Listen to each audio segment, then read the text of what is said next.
outra queixa que as mães costumam falar bastante é a questão de uma certa obrigatoriedade de prestar o atendimento somente se tiver laudo atualizado da criança. Imagine conseguir compreender a mente do seu filho com TDAH, saber como ajudar nas tarefas de casa, como lidar com a obediência, encorajar para que ele tenha uma ótima autoestima e até mesmo saber como intervir na adolescência, nas dificuldades comuns do TDAH. Imaginou? Agora pense que você pode ter acesso a todo esse material no programa Meu TDAH. Clica no link da descrição. Não é verdade. O laudo ele não tem uma validade. Ah, mas esse laudo tem mais de 2 anos, mais de 3 anos. Beleza, você tem que atender o meu filho mesmo assim. É recomendável que você tenha uma atualização pelo menos anual para saber como está o andamento da condução dessa criança ou desse adolescente. Mas isso não é uma prerrogativa, não é fundamental para que essa criança, esse adolescente tenha um acolhimento naquela escola, beleza? Então, isso aí você tem que ter bastante firme mesmo dentro da sua cabeça. Agora, quais seriam essas adaptações? É muito interessante que a escola esteja preparada para receber essas crianças que têm um TDAH, principalmente com relação a ter um ambiente favorável com a menor quantidade possível de distratores visuais, né? Tem muita escola que gosta de decorar as paredes da frente ali com um monte de coisa legal e tudo. Até que ponto isso pode estar causando algum tipo de dificuldade, alguma questão de transtorno sensorial, prejudicando aquela criança, aquele adolescente? Se você quiser decorar as paredes da lateral e de trás, beleza, mas da frente ali, aquilo precisa ser repensado.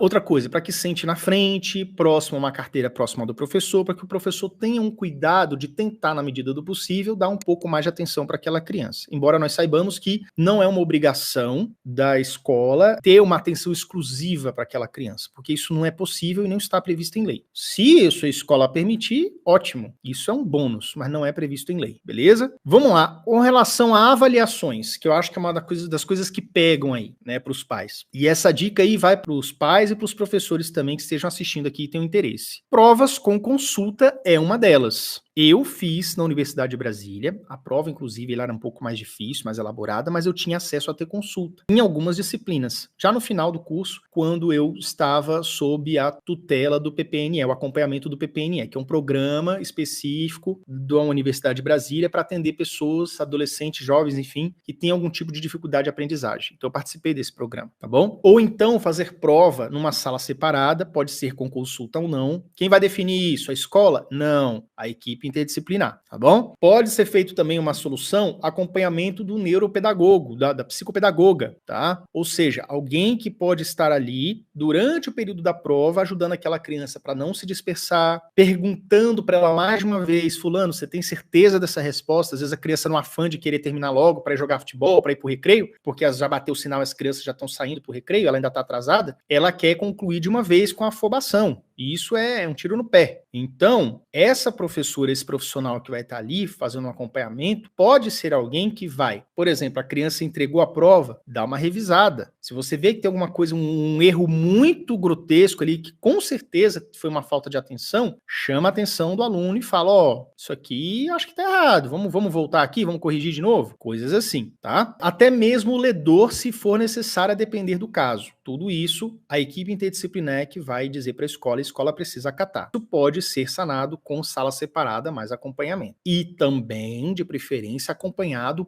por um tempo adicional que vocês vão requerer lá com o professor, a professora, para que seja feito esse acompanhamento com seu filho, tá bom? Tempo adicional é fundamental também. Alguns pais relatam que não foi o caso da minha escola, tá? Mas alguns pais relatam que os alunos, os seus filhos, têm dificuldade, que a prova termina e as crianças não são liberadas, as crianças ficam dentro da sala de aula. Então, vai terminando 1, 2, 3 alunos, eles começam a conversar entre si, e os alunos que estão mais atrasados na execução da prova, geralmente o aluno com TDAH, vai tendo ainda mais distratores. Olha o inferno, você tentando fazer uma prova e de repente as pessoas não permitem que você consiga se concentrar, que você consiga ter um ambiente propício para fazer a prova. Então, sua criança está fadada a ter problemas na hora de fazer a prova por conta disso, porque vira um ambiente literalmente insalubre. O ideal, tá, é que as crianças, os alunos vão saindo de sala, vão indo para o intervalo, que seja, depois da que vai terminando a prova, e vai liberando ali. Então, conversa converse com a escola de vocês acerca desse modelo. Obviamente, eu acredito que o melhor modelo mesmo seja a questão de adoção da sala separada, o que já resolve esse problema por si só. Detalhe, nós estamos falando aqui de humanos, de pessoas que podem também, mesmo tendo um TDAH diagnosticado, ter dificuldade de atenção, de foco. Por que não? Nós não somos iguais.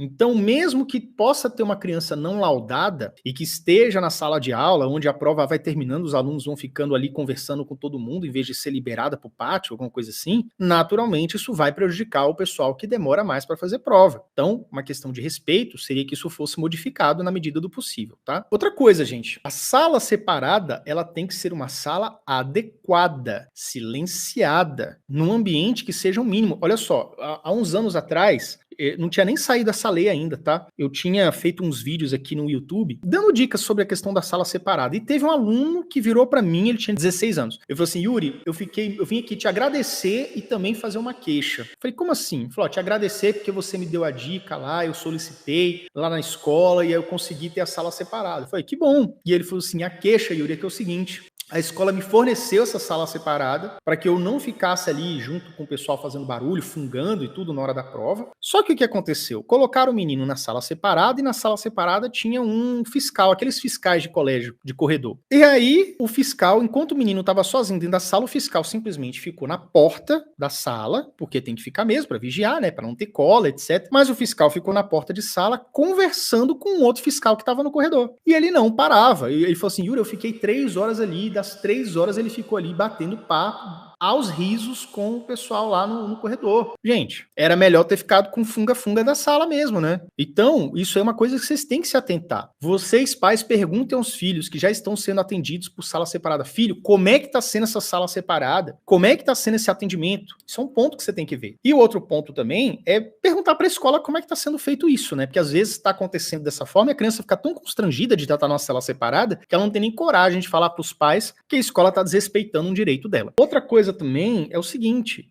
mas meu filho tem medo de ser motivo de chacota, né? Ou seja, o próprio aluno recusa esse tipo de apoio. Gente, ninguém tá nem aí pra gente. Você tem um prejuízo cognitivo, você tem algo que atrapalha você a fazer a prova, se concentrar. Às vezes você estudou a véspera com aquela criança, a noite inteira, a tarde inteira, e aí no dia seguinte, por conta de barulho, por conta de fungada, por conta de não deu tempo de terminar a prova, o menino não faz a prova, sabe? Sendo que ele sabia o conteúdo, você foi lá, treinou, fez exercício, ele tava sabendo e não conseguiu terminar. Então não tem graça isso. Então, primeira coisa é conversar com a criança. Mas vão rir de mim. Olha, não importa se vão rir de você. Cada um tá com seus devidos problemas. Você tem as suas dificuldades. Todo mundo tem dificuldade. A questão do óculos, exemplo do óculos. Existem alunos que usam óculos e existem alunos que não usam óculos. Talvez o seu filho tenha TDAH, mas não use o óculos. E aí você pode falar, poxa, mas sabe o coleguinha lá, o Joãozinho? Ele usa óculos. Por quê? Porque ele tem uma dificuldade visual que sem isso, sem esse acessório, sem essa ajuda, ele vai ter muita dificuldade de desenvolver a sua atividade escolar, de prestar atenção na aula, de copiar do quadro, ler qualquer coisa, enfim. Então, cada um tem suas dificuldades que devam ser respeitadas. Quando você faz isso, quando você traz esse entendimento de que não tem nada de errado você ter TDAH, não tem nada de errado você precisar de fazer uma sala separada e tudo, esse entendimento visceral da criança, isso fica muito mais fácil de manejar, entende? Então, é isso. Vocês têm que trazer esse nível de consciência, ok?